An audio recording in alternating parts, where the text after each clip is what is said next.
भक्तजनों, माताओं, बहनों, सादर जय श्री कृष्ण। मैं हूं आपके साथ आचार्य धर्मेंद्र शास्त्री। आज हम आप सभी को कार्तिक मास अध्याय 23 की कथा सुनाने जा रहे हैं। आप सभी से अनुरोध है कि कार्तिक मास के अध्याय की कथा का अंत तक श्रवण करिएगा और सुनने के बाद अधिक से अधिक लोगों को शेयर भी कर दीजिएगा।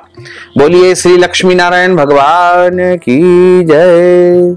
गुरुर् ब्रह्मा गुरुर्विष्णु गुरुर्देवो महेश्वरा, गुरु साक्षात् परब्रह्म तस्मै श्री गुरुवे नमः।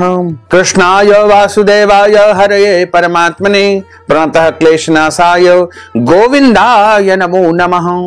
वसुदेव सुतं देवं कंस चाणूरमर्दनं देवकी परमानंदं कृष्णं वंदे जगद्गुरुं, कृष्णं वंदे जगद्गुरुं।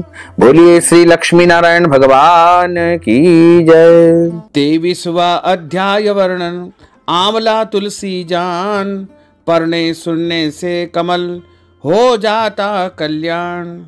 नारद जी बोले कि हे राजन, यही कारण है कि कार्तिक मास के व्रत उद्यापन में तुलसी जी की जड़ में भगवान विष्णु जी की पूजा की जाती है। तुलसी भगवान विष्णु को अधिक प्रीति प्रदान करने वाली मानी गई है। हे राजन, जिसके घर में तुलसी वन हो वह घर तीर्थ स्वरूप है, वहां यमराज के दूत नहीं आते हैं। तुलसी जी का पौधा सदैव सभी पापों को नाश करने वाला तथा अभिष्ट कामनाओं को देने वाला है। जो श्रेष्ठ मनुष्य तुलसी जी के पौधे को लगाते हैं वो यमराज का दर्शन नहीं करते हैं।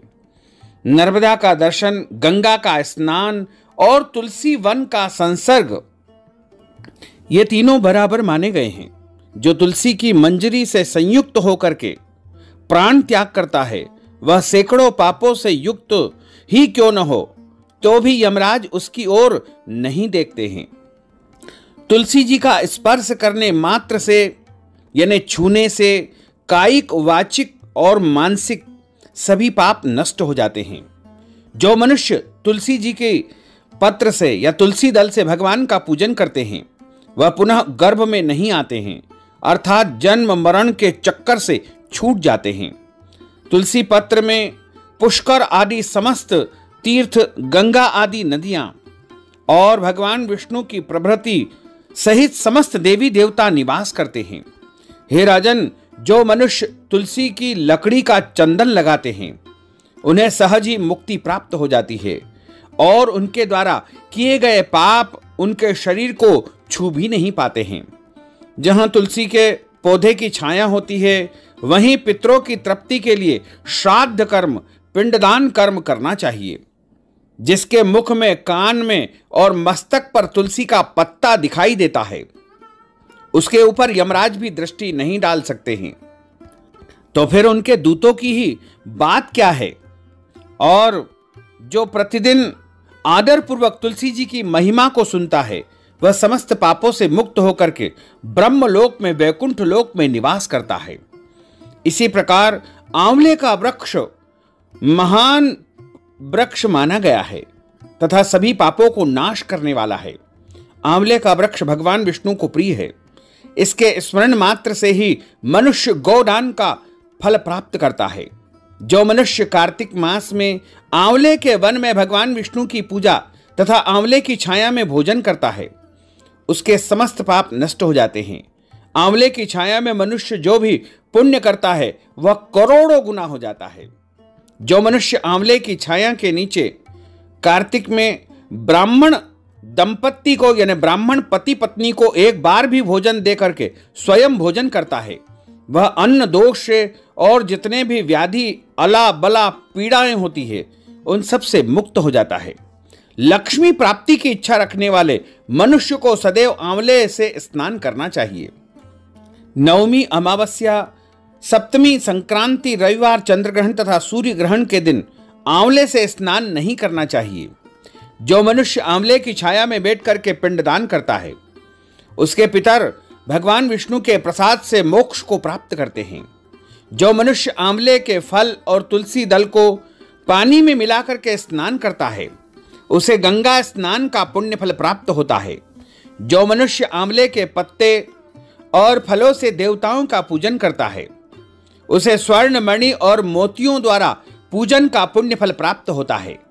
कार्तिक मास में जब सूर्य भगवान तुला राशि में होते हैं, तब सभी तीर्थ, ऋषि, देवता और सभी यज्ञ आंवले के वृक्ष में निवास करते हैं। जो मनुष्य द्वादशी तिथि को तुलसी दल और कार्तिक में आंवले की छाया में बैठ करके भोजन करता है, उसके 1 वर्ष तक अन्न संसर्ग से उत्पन्न हुए समस्त पाप नष्ट हो जाते हैं।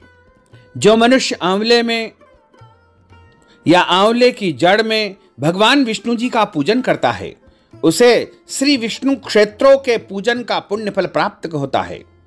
आंवले और तुलसी की महत्ता का वर्णन करने में श्री ब्रह्मा जी भी समर्थ नहीं है, इसलिए धात्री और तुलसी जी के जन्म की कथा सुनने से मनुष्य अपने वंश सहित भक्ति को, समस्त पुण्य फल को अवश्य ही प्राप्त करता है।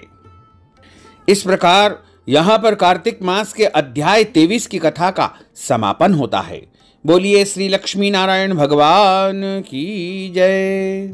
अच्युतम केशवम राम नारायणम कृष्ण दामोदरम वासुदेवम हरे श्रीधरम माधवम गोपिका वल्लभम श्री जानकी नायकम श्री रामचंद्रम भजे जानकी मनोहरम सर्वलोक नायकम श्री शंकरादि सेवितम पुण्य नाम कीर्तनम श्री राम राम राम राम राम नाम तायकम रामा कृष्ण वासुदेवा भक्ति मुक्तिदायकम रामा कृष्ण वासुदेवा भक्ति मुक्तिदायकम हरे राम राम राम हरे हरे हरे कृष्ण कृष्ण कृष्ण हरे हरे श्री कृष्ण गोविंद हरे मुरारे हे नाथ नारायण वासुदेवा हे नाथ नारायण वासुदेवा हे नाथ नारायण वासुदेवा हे नाथ नारायण वासुदेवा।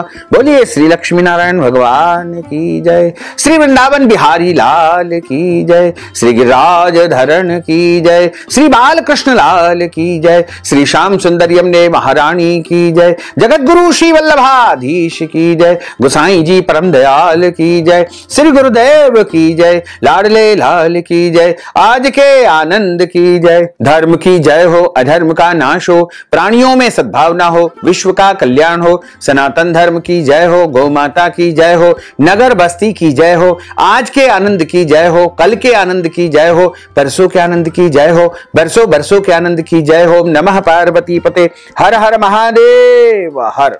काल हर, कंटक हर, दुख हर, दारिद्र हर, आनंद की लहर कर। भक्तजनों, माताओं, बहनों, आप सभी से अनुरोध है कि हमारे इस ज्ञानवर्धक वीडियो को अधिक से अधिक लोगों को शेयर करिएगा, लाइक करिएगा, कमेंट करिएगा। और यदि अभी तक आपने सब्सक्राइब नहीं किया है तो अभी और इसी समय सब्सक्राइब कर लीजिए, ताकि इसी प्रकार की ज्ञानवर्धक वीडियो आपको सबसे पहले प्राप्त हो सके। आपको और आपके पूरे परिवार को सादर जय श्री कृष्ण, सादर धन्यवाद।